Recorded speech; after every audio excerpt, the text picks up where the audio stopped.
En mai 68, Jacques Pradel est étudiant à Paris en plein quartier latin. Alors qu'autour de lui, tout le monde s'enflamme pour la politique, il abandonne Sciences Po.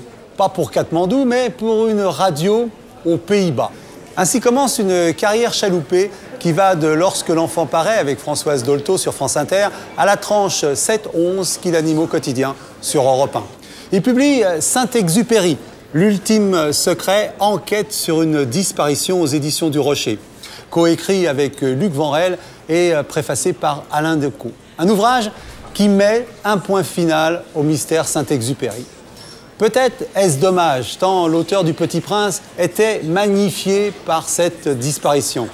Voyons comment la passion survit au mystère. Jacques Pradel, dessine-moi un Saint-Exupéry. Alors, si je devais vous dessiner un Saint-Exupéry, je commencerais par vous dessiner un enfant, qui ressemblerait peut-être d'ailleurs au Petit Prince, parce que d'abord, il est d'une famille aristocratique, il est né en 1900, il est numéro 3 d'une famille où il y a 5 enfants, et il va perdre son père très jeune. Son père va mourir d'une crise cardiaque, il va avoir beaucoup de deuil dans son enfance, il va perdre un frère aussi, puis une petite sœur. Et il aura jusqu'à la fin de ses jours une relation fusionnelle très très forte avec sa mère, vraiment jusqu'au bout. Alors après, je vous dessinerai un garçon de 17 ans qui a son bac haut la main, et puis je crois qu'il va surtout, à partir de 1921, puisqu'à cette époque-là, on était majeur à 21 ans, il fait son service militaire, il est envoyé à Strasbourg sur une base aérienne, il va être dans l'armée de l'air, et l'année d'après, il va passer son brevet de pilote militaire. Et ça, c'est le début du syntaxe aviateur. Et en même temps, c'est aussi une histoire d'amour, et ça va le poursuivre tout au long de sa vie. Il a passé son brevet d'aviateur et il tombe amoureux de Louise de Villemorin, c'est réciproque, il se fiance. Et puis quelques mois plus tard, elle va rompre elle-même ses fiançailles et ça sera certainement une blessure très profonde. Ça, c'est mon analyse personnelle. C'est certainement la femme qu'il a aimée tout au long de sa vie, même quand elle est devenue par la suite l'épouse de Malraux. Et puis, 1926, c'est la rencontre avec l'industriel Latécoère. Là, il se sert de son brevet de pilote, il va devenir pilote d'essai. Il va ouvrir, c'est le début de la saga de l'aéropostale, et il va raconter Courrier Sud, qui va être son premier livre, le premier livre vraiment qui aura tout de suite d'ailleurs un très très gros succès. Et puis ensuite, c'est 1931, c'est la rencontre avec Consuelo, et ça a été aussi, bien sûr, d'une certaine manière, la femme de sa vie, puisque souvenons-nous, là je reviens à l'histoire récente, quand on va trouver un premier élément tangible de la trace du naufrage, enfin du crash de l'avion de Saint-Ex, ce sera une gourmette où il est écrit Saint-Exupéry Consuelo et 1943 est le nom de son éditeur new-yorkais, celui où il a édité Le Petit Prince. Alors quand la guerre arrive, immédiatement il se présente, 1939, 2 septembre 1939, la guerre, il veut se faire incorporer dans l'armée de l'air, on le refuse. On le refuse, les médecins, parce que l'année d'avant, en 1938, il a eu un accident où il a failli vraiment laisser la vie, et les médecins disent inapte au vol. Alors finalement, c'est quand même pas n'importe qui, c'est quand même Saint-Exupéry.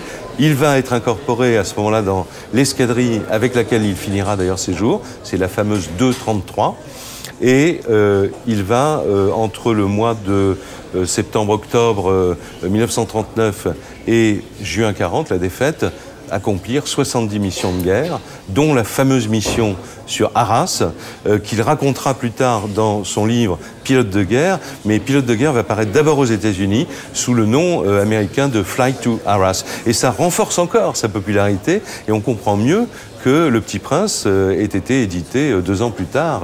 Et dès qu'il apprend que en 1943, en novembre 1943, les Américains, les Alliés ont débarqué en Afrique du Nord, il dit je veux en être.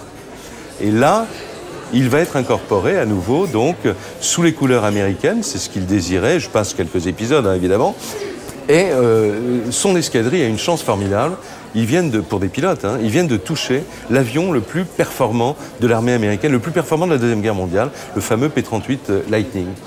Et c'est là où il va faire ses 10 missions de guerre, et il disparaîtra au cours de la dernière. Et je voudrais encore dire juste une petite chose, parce que ça a été une de mes découvertes en écrivant ce livre, parce qu'on a vécu avec Saint-Ex, Luc Vanrel et moi, pendant quelques années, c'est la raison pour laquelle, parce qu'il n'avait pas, c'est pas des raisons, c'est la raison pour laquelle il voulait faire ses missions de guerre. Et la clé, elle est dans Citadelle. Citadelle, oui. Parce que c'est le livre peut-être où il a vraiment mis ses idées philosophiques, son jugement sur la société. Et il a dit, voilà, moi, je veux participer à la France de l'après-guerre. Je veux, oui, je veux aller au charbon, peut-être comme ministre, pourquoi pas. Mais est-ce que j'aurai le droit de dire quelque chose si je ne me suis pas battu pour la libération de la France dans les mois qui ont précédé? Et donc nous nous sommes intéressés évidemment à cette dernière mission parce que c'est celle au cours de laquelle il a disparu. Qu'est-ce qui s'est passé?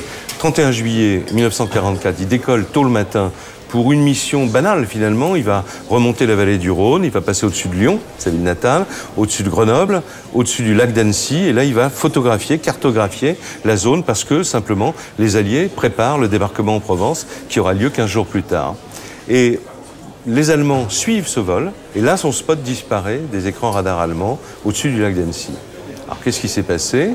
Les Allemands vont retrouver un spot quelques minutes plus tard, 20 minutes plus tard, ce qui correspond d'ailleurs à la vitesse considérable de cet avion, juste au-dessus de Draguignan, parce que là il y a du relief.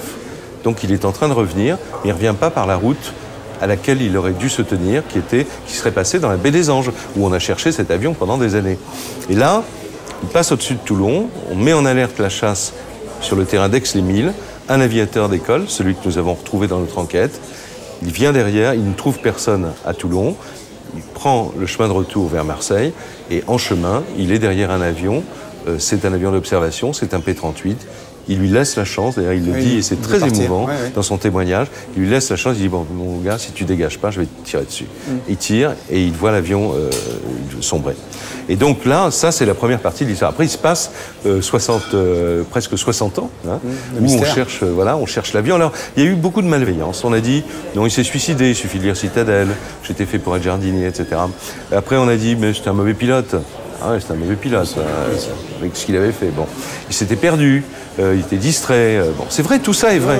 Mais en fait, ça a arrangé beaucoup de monde de ne pas faire de Saint-Exupéry, qui était déjà un héros littéraire, un héros militaire, en fait. Voilà. Voilà, donc lire ce livre pour tout savoir. En tout cas, moi, j'ai bien aimé le Saint-Exupéry que vous m'avez dessiné, Jacques Pradel. Merci beaucoup.